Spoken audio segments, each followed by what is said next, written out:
All right. Well, this is the portion of our service that we set aside each and every Sunday morning to devote to Bible prophecy. We believe that we're living in the last days, really the last moments of world history, and this is why we devote the time to look at what the Bible describes as the last days. For today's update, I think I'd be grossly remiss were I not to sort of peel back all the layers of all that's happening here in the United States. And what I mean by that is, while we're embroiled in this battle over gun control, the Middle East has not been on hold waiting for us to work this out. And Bible prophecy certainly has not been put on pause. In fact, I would even venture to say that our issues here in America, and we have issues, have almost become a decoy in the sense that they've distracted us from what the real issue is.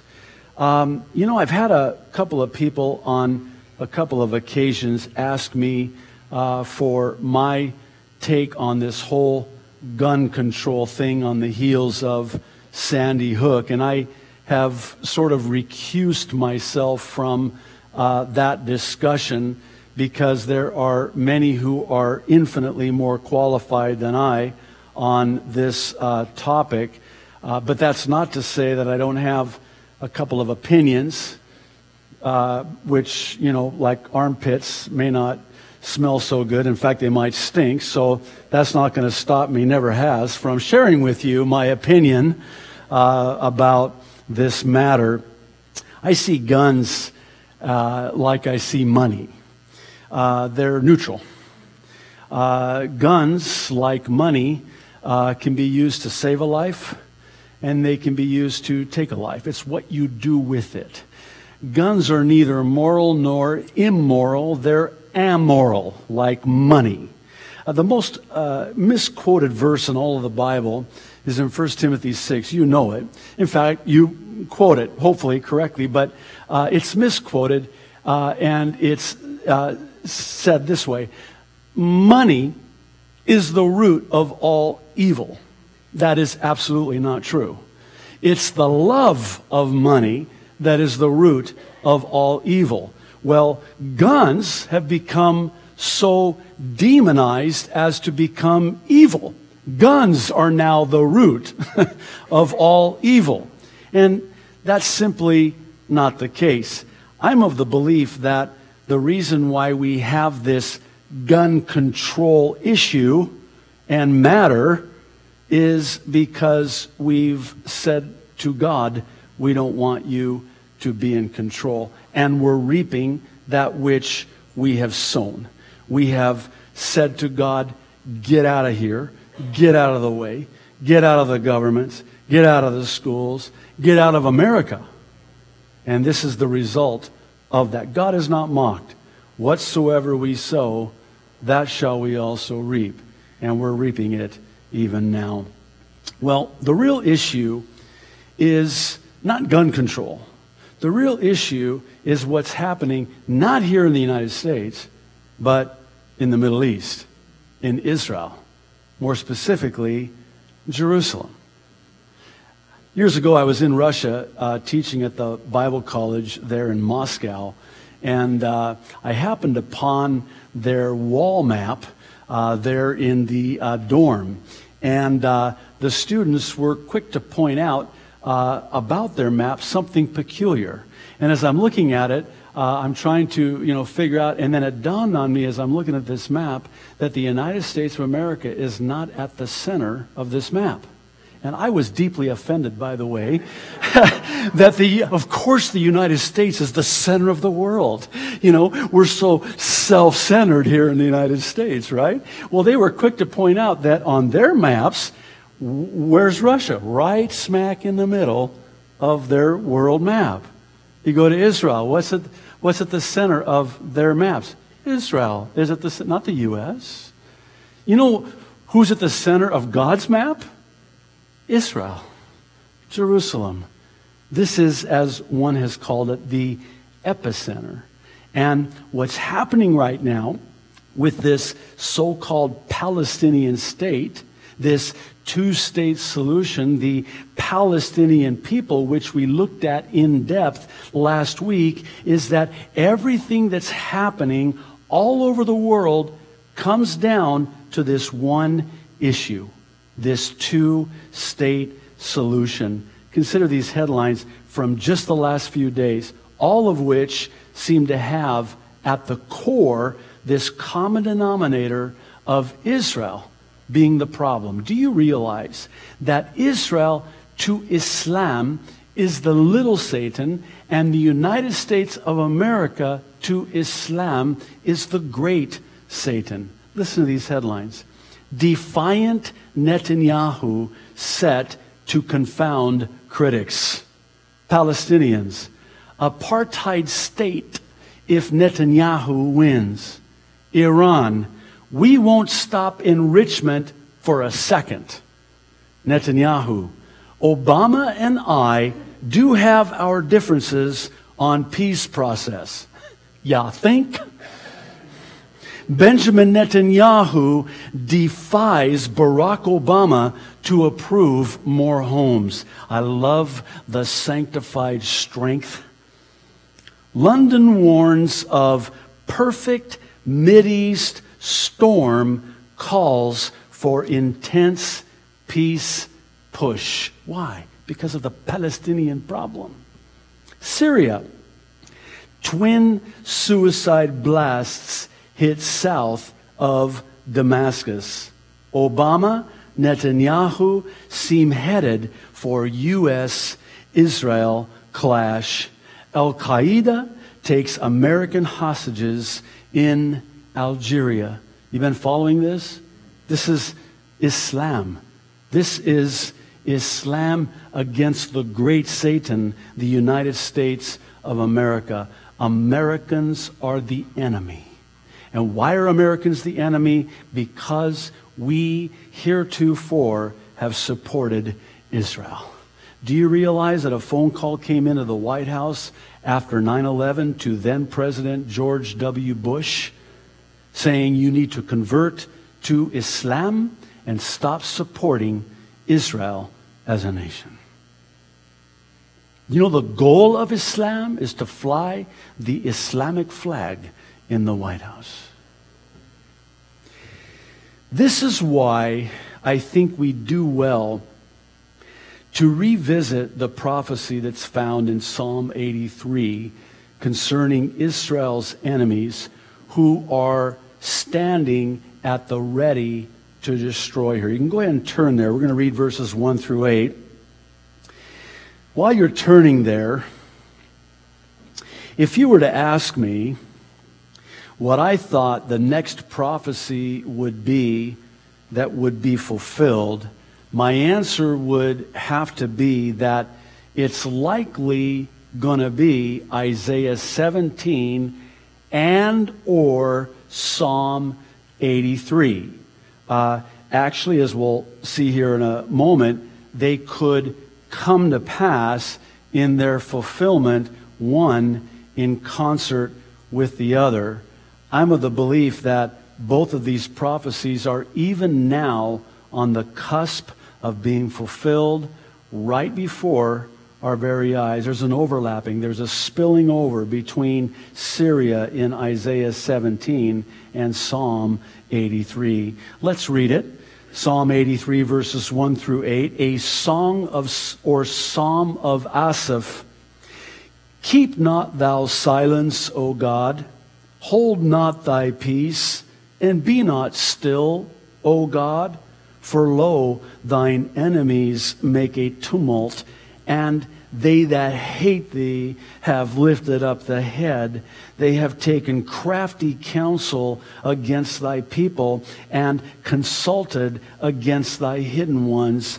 They have said, come, and let us cut them off from being a nation. Stop right there. Did you catch that? You know how I've made a big deal about there's no such thing as a Jewish state, that it is a nation, and that when God appeared to Abraham, he did not say to him, I'm going to make you a great state like Texas. I'm going to make you a great nation.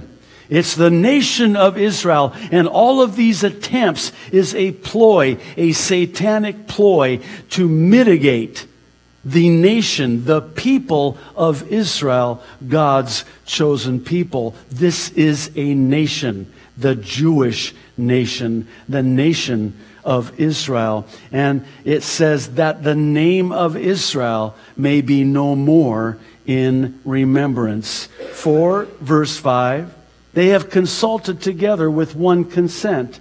They are confederate against thee. Now in verse 6 we begin the list. The tabernacles or tents of Edom, and the Ishmaelites of Moab, and the Hagarenes, Gibal, verse 7, and Ammon, and Amalek, the, interesting, Philistines, with the inhabitants of Tyre. Assur also is joined with them, verse 8. They have holpen the children of Lot, Selah.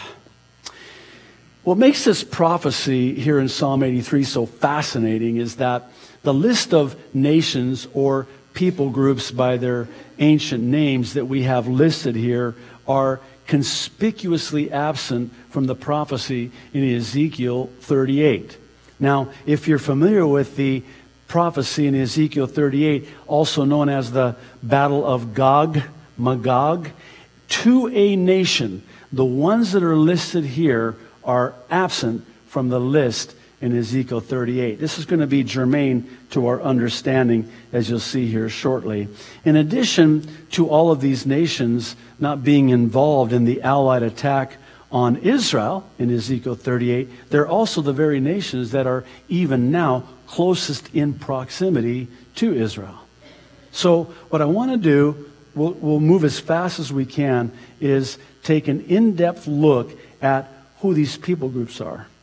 Now, I have to preface this and even confess in this that as an Arab myself, it's not really all that clear. This because really the Arab people, as we've talked about previously, are a melting pot of many people groups today that we just lump in together and call them collectively the Arab people. There are numerous people groups that, if you were to delineate between them, would be known as, by their ancient names, what I like to call all the ites, Edomites, Moabites, etc. Now, by way of example, just to give you an example of how we've just gelled them all together, Egyptians are technically not Arabs. They're Egyptians, but we call them Arabs. Now, if you call an Egyptian an Arab, they're going to take offense to that, because they're very proud that we are Egyptians. You know, we are the ones who invented, not the internet like Al Gore, but math. We invented math. Yeah, I don't know if they did, but I think it was the Jews that were there in captivity that did it. But anyway, they took the credit for it. But the Egyptians are technically Egyptians. How about Iran? A lot of people think that the Iranians are Arabs. They're not Arabs. They're Persians. They don't speak Arabic. They speak Farsi. How about Turkey? You might be surprised to know that Turkeys, well, yeah, they're Turkeys, or Turks, better said. Sorry about that. But they're not Arabs. They're Turks. But yet we lump them in together. Let me give you an example. Think about this. It wasn't that long ago that Turkey was actually an ally of Israel. Now a full-on Islamic republic, anti-Israel. They're the antithesis, and they stand for everything that is against Israel. And they play a prominent role in the pages of Bible prophecy. Be that as it may, I want to encourage you, if you're interested in a further study of this, to go to prophecydepot.net. This is Bill Salas. He does an outstanding work of what I call the who's who of Psalm 83. And for the most part, I think we're pretty much on the same airplane in agreement, but I do differ in a couple of areas from what he identifies as these certain people groups.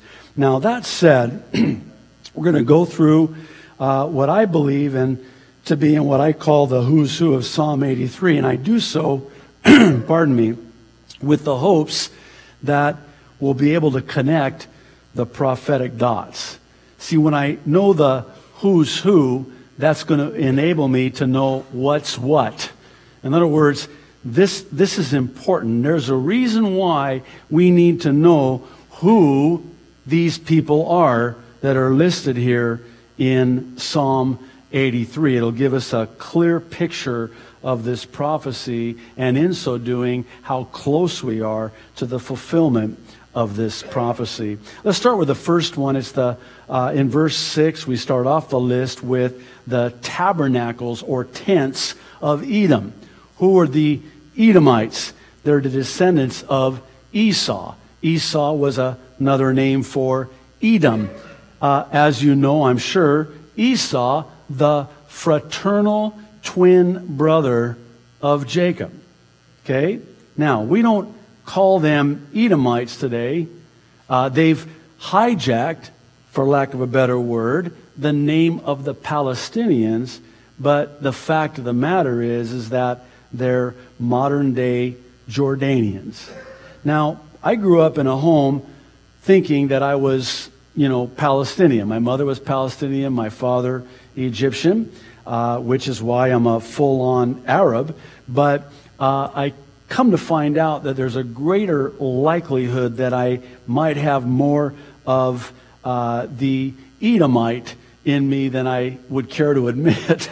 Because as you know, Esau was, you know the story, but the land of Edom today is in modern-day Jordan. Now, you have to understand that the boundaries today are not like the boundaries back then when these prophecies were penned. We have Jordan, we have Egypt. Well, back then it was, it encompassed geographically a much larger area. And that's why it lends itself to the difficulty of being able to identify specifically who they are. The second one listed in verse 6 are the Ishmaelites. Okay? These are primarily Arabs. However, they are descendants of Ishmael, which would make them, you ready for this? Half Hebrew and half Egyptian. Why? Because, remember, Hagar, the handmaiden of Abraham and Sarah, gave birth with Abraham to Ishmael when they tried to help God out, make good on their promise of a son pre-Isaac. So this Ishmael, if you were to do a forensic analysis of the DNA, what you would find is these Ishmaelites have Hebrew DNA vis-a-vis Abraham. So these are the descendants of Ishmael, and that would make them predominantly Egyptian. Now, there's going to be a distinction here, as we'll see here in a moment, between the Ishmaelites and the Hagarenes, or the Hagarites. Some of you are looking at me like, huh? We'll sort it out. The next one listed in verse 6 is Moab.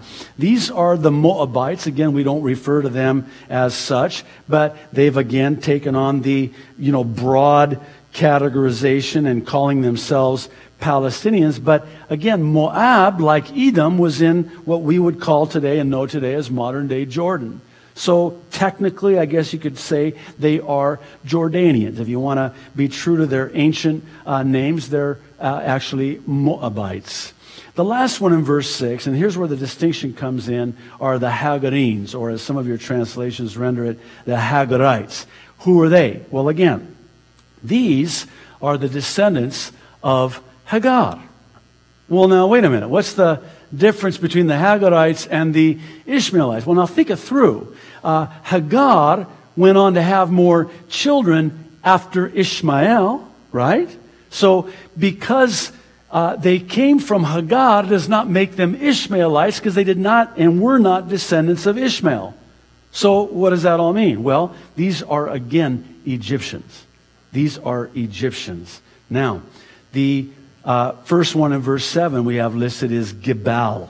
This is the area we know today, in part, as modern-day Lebanon, my birthplace. It's actually the northern part of Lebanon, which would border modern-day Syria.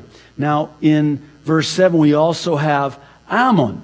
So this, again, the Ammonites, they've taken the name Palestinians, but also Ammon, Moab, Edom, they're all what we would know today as modern-day Jordan. Now, it wasn't called Jordan back then, so it's a broad term, generic maybe, but we're going to call them Jordanians for purpose of discussion. Also in verse 7, interesting, we have Amalek. These were the most ruthless people you read in the Old Testament. In fact, so much so they were likened unto, in typology, a type of the flesh. Some of the cruel and merciless and downright evil things they did to the Israelites. But these are the descendants of Amalek. The Amalekites. Are there still Amalekites? Yes. But here's the thing. They're a broad melting pot of Arab people. And this is a group that encompasses the greater Middle East. You can't just pinpoint on a map, well, they're from this area. Again, a melting pot, a broad area. Now, interesting, in verse 7, we have mentioned Philistia, the Philistines. Well, wait a minute, Pastor, you just got done telling us last week that there's no such thing as a Philistine. So how come Philistines are mentioned here in verse 7 of Psalm 83? Well, this is why we're doing this today, and on the heels of last week doing an in-depth study of the Palestinian myth. In other words, Philistine and Palestinian are not synonymous. The Philistine or the Palestinian people modern day are not descendants from the ancient Philistines. They are extinct. Well, Pastor, you still have a problem here on the table because you have Philistines mentioned and Philistia mentioned here in Psalm 83. Well, stay with me. I'm of the belief that they're not Philistines, rather they're called Philistines because they dwell on and in the land that used to be called Palestine.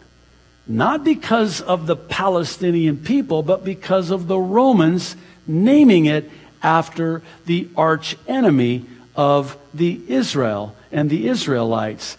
This again is supremely the Arab people, but listen, they reside primarily in the Gaza Strip in Israel today. This is Hamas, by the way. This is Hamas. These are the Arabs, these that occupy the land, the Philistine land.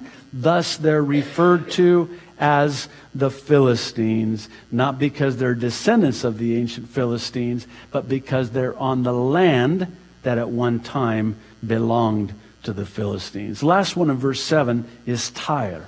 This is clearly Lebanon. Now, according to our maps today, these people dwell primarily on the northern border of Israel, which would make it southern Lebanon. This was years ago. You can't go there anymore, but they call it the Good Fence. Whenever you would tour Israel, you could actually see into Lebanon. That was the closest I ever got. It was back in 1994. You could actually, still at that time even go into Lebanon. You have to be careful, but not so much anymore. Now, the last one on our list is the only one in verse 8, and interestingly, it's Assyria. Who are they? Well, again, this covers a very wide area today that would include the following: Syria and Iraq, and probably, again, in part, Turkey, by the ancient boundaries.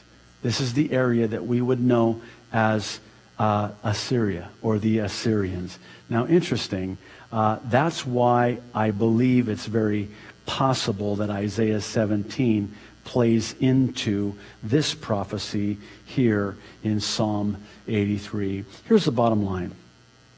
it's very plausible that Psalm 83 may find its fulfillment in concert with Isaiah 17, which finds its fulfillment before Ezekiel 38. Now, hang in there with me. Here's how I get there. The nations here in Psalm 83, all these people groups that we just identified, somehow, something has to happen in order to explain their conspicuous absence from Ezekiel 38's prophecy. There's no mention of Syria in Ezekiel 38. There's no mention of Egypt in Ezekiel 38. There's no mention of Iraq in Ezekiel 38. So what happens to them? Well, it could certainly stand to reason that Psalm 83 happens first, which explains their absence in the prophecy in Ezekiel 38. The reason I believe that and say that is because this is the only logical explanation of their absence. The only exception being, in part again, Turkey and Iran. See, one might argue that Iran and Turkey are very prominently listed in Ezekiel 38, and chiefly Turkey is also mentioned in Psalm 83. So why do we see them in both? Okay, it's important to understand that Iran and Turkey are involved only by proxy in this Psalm 83 attack on Israel. Now, when it fails, and it will fail, Psalm 83 will not be met with success, the destruction of Israel. So she's remembered as a nation no more. That will be met with total and utter defeat, and it will be devastating and decimating to the degree in which they are completely taken off the prophecy table and are no longer players in the upcoming prophecies subsequently that take place. Furthermore, every nation that we have listed in these prophecies are even now perfectly postured, exactly as God in His Word said they would. Pictured here, the yellow arrows denote the countries or people groups listed in Psalm 83, and the white arrows denote the ones listed in Ezekiel 38. So once they're off the table, if you will, then comes the Ezekiel 38 prophecy, the attack on Israel. And by the way, these two prophecies have very different purposes. See, the Psalm 83 prophecy is for the purpose of the destruction of Israel, while the Ezekiel 38 prophecy is for the purpose of taking a spoil from Israel, who thinks she dwells securely. Perhaps at another time in the not-too-distant future, we'll do an in-depth study of Ezekiel 38 and revisit those nations listed in that prophecy, because they're even now also being postured perfectly as we speak. Okay. These prophecies, and this is so important that you hear this and understand this. This is the what's what now that we have the who's who. These prophecies are time sensitive. Maybe I can say it this way. They have a shelf life. And here's why I say that. They're time sensitive and they're geography specific, in that these nations were not in position even 50 years ago. And I'll take it a step further and suggest that not only were they not in position and in place, postured to fulfill this prophecy 50 years ago, it's very unlikely, with the swiftness with which everything is moving prophetically, that they would be in position even 50 years from now, yet future. Even 10 years from now. That's what I mean by time sensitive. These prophecies have a shelf life, and the clock is ticking, and I believe the alarm clock is sounding. You might be wondering why I'm doing this today in Psalm 83, and that's all fine and dandy. It's very thorough and boring and long. But what does this mean to me when the alarm clock goes off tomorrow morning and I go to work and I start my week? Good question. I'll tell you, I'll give you an answer. There's actually another alarm clock that's already going off in addition to the alarm clock that's going to go off tomorrow morning. And it's already sounding, and it's found in, of all places, the Apostle Paul's letter to the church in Rome, where we're currently studying also on Sunday mornings. It's in the next chapter, chapter 13. We're in chapter 12, and I'll close with it. It's Romans 13, verses 11 and 12. Listen to what the Apostle Paul says. Do this, understanding the present time. Listen. The hour has come for you to wake up from your slumber. The alarm clock is sounding. You need to wake up. Don't hit that snooze button like I did this morning at 4:30, thinking it's too cold. I don't want to get out of bed. But I have to. I'm the pastor, so I did. Don't hit that snooze button. The alarm clock is sounding. The hour has come, and we need to wake up from our spiritual slumber. Why? Because our salvation is nearer now than when we first believed. The night is nearly over. The day is almost here. So let us put aside the deeds of darkness and put on the armor of light. I love the metaphor. When the alarm clock goes off, you get up and you put on your clothes. Well, get up, wake up, put on the armor of light. Why? Because our salvation is nearer now than when we first believed. I believe with all my heart that the hour is now. The time is now. The time has come. Would you pray with me? Father in heaven, thank you. Thank you for your word. Thank you for even the details that we have in your word, not just for the sake of the information, but really the application of that information to our lives. Lord, I pray that we would take all that we've seen here today in Psalm 83 and have it be for us that needed wake-up call, that we might wake up from our drowsiness and spiritual tiredness and slumber, that, Lord, we would wake up and look up and lift up our heads knowing that our redemption draweth nigh. Lord, come quickly. Maranatha. In Jesus' name, amen.